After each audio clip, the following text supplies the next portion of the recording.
எதுவும் ஆகாது. கட்டாயப்படுத்தி ஒரு பொண்ணை யாரும் கட்டி கொடுக்க முடியாது. தம்பி அங்க பாருங்க அவளை நீ தைரியமாரு, தைரியமாருன்னு சொல்றல. ஏய் வேணி,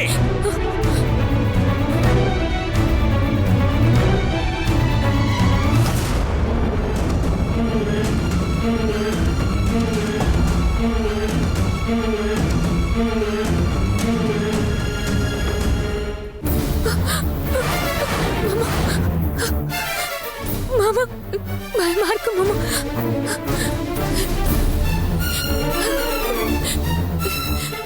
ரெடி இங்க வந்து ஒளிஞ்சிட்டு இருக்கியா? அவங்களோட வந்து சேர்ந்துட்டா உன்னை விட்டுருவானா? ஏய் வாடி வாடி. என்ன நீங்க?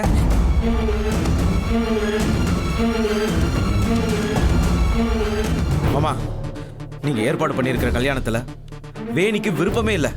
அவளை விட்டுருங்க. டேய் அத சொல்ல நீ யாரா? இது என் குடும்ப விஷயம். மரியாதையா என் பொண்ணை என் கூட அனுப்பி வை.